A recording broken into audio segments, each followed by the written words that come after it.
I guess the first question I would be is, it seems like in all the depictions of heaven, it seems, from what I've heard, and I haven't read through everything, but it seems like very sexualized, and I'm just not sure how I feel about that. You're saying the description of women in heaven is sexualized. Is that what you say? No, just like the entirety of heaven. I don't know. The entirety of heaven is sexualized. There's a lot of descriptions, like there's lots of food and there's lots of women, and I don't know, maybe it's just, to me it feels like it's missing Allah, which should be the point of heaven.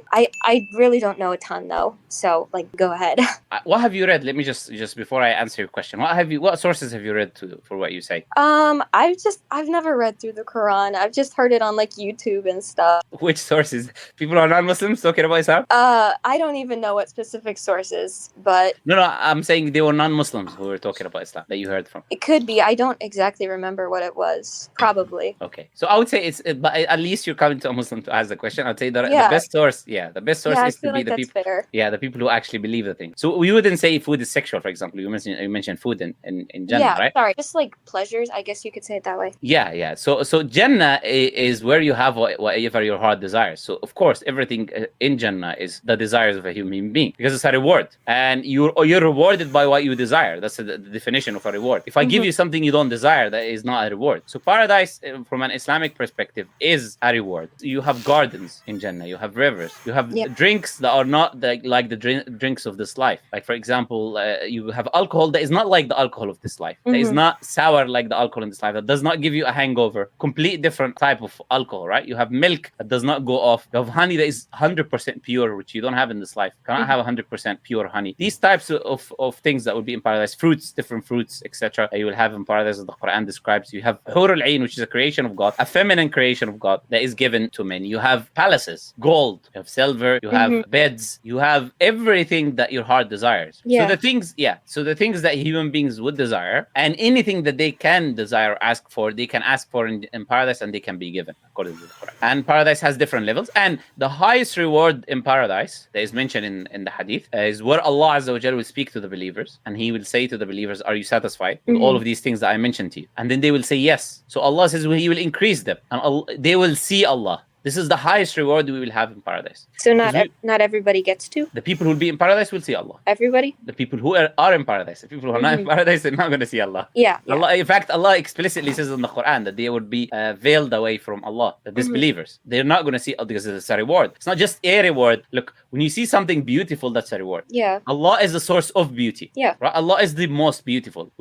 And one of the names of Allah is Al-Jamil. So the most beautiful is Allah, and beauty comes from Allah. So seeing Allah is, as I just said to you, is the highest reward that believers will have in paradise. So you said it's not about Allah. When you see Allah in paradise, is actually, as the hadith says, the highest reward that we'll have is to see Allah in paradise. Yeah. But as I said to you, it's a place of reward. Look, in this life, if you know a bit about Islam, for example, if you heard about Islam, whatever you heard maybe about Islam, because you might know some of these rules of Muslims they don't have intercourse before marriage, for example, right? Muslims don't drink alcohol, they don't eat pork. So you hear about prohibitions in this life, things that Allah prohibits you. You stop them, you don't do them in this life because Allah prohibited you from doing them in this life, and Allah rewards you in the afterlife by giving you what your heart desires. You get the point? Yeah. So paradise is a place of reward, and if you agree that paradise is a place of reward, then it would make sense for you to have your desires there. Does that make sense for your question? Yeah, it does. I also had a question about when it talks about heaven for women, and it says like there's not any mention of it, and they say that they have this saying that if you don't, when there's silence on a subject, it means, I don't know.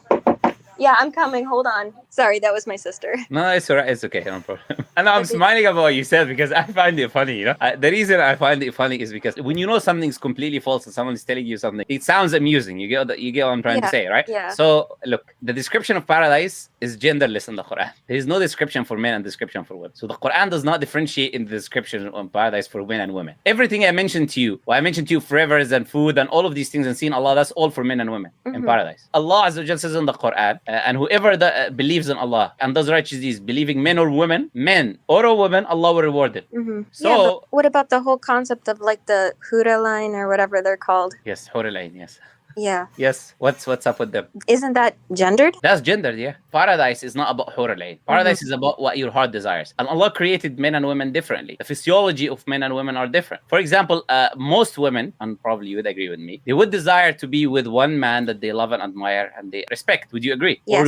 Or do you think that most women want to be with multiple men? No, I don't Yeah. think so. So a woman's psychology is that she wants to be with a man, one man that she's loyal to, that she respects and she loves and she admires. But the nature of most men that they want multiple women is the nature of a man. So when you talk about the types of reward, this specific reward that you ask about Hur al-Ain, it will be in accordance to the physiology of men and women. But that's the only example that you can mention. Do you know what I'm saying? And Allah says in the Quran, لَهُمْ مَا يَشَاءُونَ فِيهَا. For them, whatever they will. For them, whatever they desire in paradise. So if women, they do not want multiple men, why is it a problem for them not to give multiple men? You know, for No, me, I don't. yeah.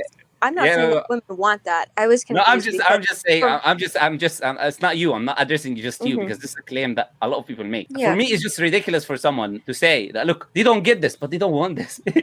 So why would they get something that they do not want? Yeah. Right? But they get what they want. That's the thing that Allah says in the Quran. Man or a woman, you get what you want. And everything else I mentioned is for both men and women. Okay, I guess I thought the whole concept of like not even just the women, but like the gardens and the food and everything was just for men, and there wasn't any mention of things for women. I was like, well, that's a little. Imagine. I'll tell you something interesting.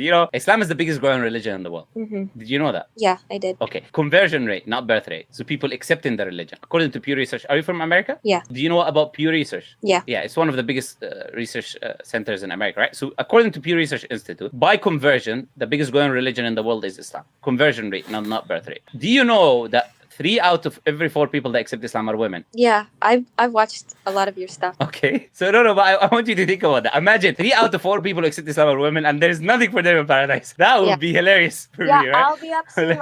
Sorry. No, it's okay. So what we're saying is this: like paradise is not gender specific; it's for both men and women, and they will get the rewards in paradise. Whether it's a woman or whether it's a man, they will get rewarded in paradise. They will have what they desire. But obviously, get to paradise first. That's the point. When you get to paradise, you can ask these questions like, which specific type of reward you will get. And Allah Azza wa Jalla says that the people will not want to move away from paradise, which means all of the desires will be fulfilled. Allah says in the end of chapter 18 of the Quran, لا يبغون عنها حولا. They do not desire to turn away from their current state. They don't want any change in their state from the complete fulfillment that people will have in paradise. Does that make sense? Yeah, I think so. Okay. Any other questions? Yeah, I think she is really genuine and she's really close to Islam. But I think what she also wanted to know at the same time, and I felt like she was just shy to ask about it. I think she wanted to know if a man gets a Hur al-Ain, what does the woman get? She never. I felt like she never got a chance to ask this question. But thanks for watching, guys. We will continue the second part next time. It's about 50 minutes long video, but we will see you guys next time.